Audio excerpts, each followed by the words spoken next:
हाँ सर, आप अपना परिचय दीजिए। मैं जनपद मऊ में मान्यता प्राप्त पत्रकार एसोसिएशन का जिलाध्यक्ष ऋषिकेश पांडे हूँ। आप क्या जानना चाहते हैं? हाँ सर, मैं ये जानना चाह रहा हूँ, मऊ में फर्जी पासपोर्ट कांड के मामले में आपने 2 अक्टूबर को लखनऊ विधानसभा के सामने आत्मदाह का निर्णय लिया है। आखिर ऐसा क्यों आपने निर्णय लिया? जी, हम आपको बताना चाहते हैं कि जनपद मऊ में तत्कालीन एसपी अनुराग आर्य ने एक फर्जी पासपोर्ट मामले के पर्दाफाश का ढोंग किया था और उसमें उन्होंने 13 निरीह लोगों को जेल तो भेज दिया, लेकिन जब हम इस प्रकरण का फॉलो अप करना शुरू किए, हमने सवाल किया कि फर्जी पासपोर्ट अगर बनता है तो वो कोई होमगार्ड नहीं बनाता, वो कोई पुलिस मित्र नहीं बनाता। इसमें थानेदार से लेकर के अलाउ इंस्पेक्टर और एडिशनल एसपी की भूमिका होती है। कुछ इस तरह की खबरें जब हमने लगातार छापना शुरू किया तो इससे नाराज एसपी ने हमारी हत्या का प्रयास कराया और जब हम लोगों ने पत्रकारों के साथ एसपी दफ्तर का घेराव किया और इस मामले की उच्च स्तरीय जांच की मांग की तो इस मांग को दबा दिया गया।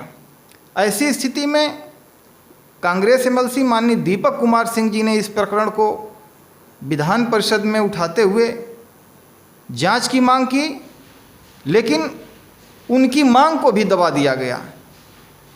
हमको अफसोस इस बात का है कि इस प्रकरण को 9 महीने हो गए और निरीह लोग 9 महीने तक जेल में बंद रहे और जो असली सरदार हैं इस फर्जी पासपोर्ट कांड के, उनको तत्कालीन एसपी अनुराग आर्य ने बचाने के लिए छोटे कर्मचारियों को बलि का बकरा बना दिया। तो ऐसी स्थिति में 9 महीने में अब तक पुलिस ने एक भी फर्जी पासपोर्ट बरामद नहीं किया, जबकि फर्जी पासपोर्ट की लंबी फहरिस्त है। बड़े पैमाने पर करोड़ों रुपए की धनुगाही की गई है और फर्जी पासपोर्ट बनाए गए हैं, लेकिन पुलिस इसलिए एक भी फर्जी पासपोर्ट को अब तक बरामद नहीं कर सकी है कि उसमें सारे उसके बड़े अधिकारी फंस रहे हैं। तो जब हमारी हत्या का प्रयास हुआ और विधानसभा में मामला उठा, विधान परिषद में मामला उठा और इसके बाद भी जांच नहीं हुई, तो इससे मैं काफ़ी आहत हूँ, क्षुब्ध हूँ। सरकार ने अभी तक इस प्रकरण को संज्ञान में नहीं लिया और ना ही जांच कराई। तो हमने आगामी 2 अक्टूबर को, 1 माह पहले ही हमने घोषणा किया था कि अगर सरकार इस मामले को संज्ञान में नहीं लेती है और जांच नहीं कराती है तो हम 2 अक्टूबर को विधानसभा लखनऊ के सामने आत्मदाह करेंगे। बेहद अफसोसजनक यह है कि सरकार ने 1 महीने का समय गुजार देने के बाद भी अभी तक नोटिस नहीं लिया है। तो भारतीय जनता पार्टी के मऊ जनपद के वरिष्ठ नेता सुजीत कुमार सिंह, घोसी विधानसभा के पूर्व उम्मीदवार एवं बसपा नेता विवेक राय और हिमांशु राय तथा गाजीपुर जनपद के वरिष्ठ समाजसेवी, युवा समाजसेवी चंदन पांडे ने भी हमारे साथ आगामी 2 अक्टूबर को लखनऊ विधानसभा के सामने आत्मदाह करने का फैसला लिया है। हम आपको यह भी बताना चाहते हैं कि देखिए, जान देना हम लोगों का उद्देश्य कदापि नहीं है, लेकिन सरकार अपने जिम्मेदारियों से क्यों भाग रही है?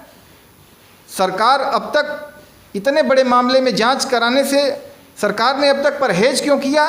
क्यों कतरा रही है सरकार? हम लोग सरकार के आंख की पट्टी खोलने के लिए आगामी 2 अक्टूबर को विधानसभा लखनऊ के सामने आत्मदाह करेंगे और अगर इसके पहले सरकार नहीं करती है जांच कराने की घोषणा तो हम लोगों के जान जाने की सारी जिम्मेदारी उत्तर प्रदेश सरकार की होगी। ये बहुत बहुत धन्यवाद सर आपका। Thank you. मैं देवेंद्र सिंह, ऋषिकेश पांडे, ब्यूरो चीफ, आज जनहित में समाज कल्याण में जनपद मऊ से आंदोलन छेड़े हैं। सरकार को उनके बातों पर विचार करना चाहिए। फर्जी पासपोर्ट मामले में वो सीबीआई जांच की मांग कर रहे हैं।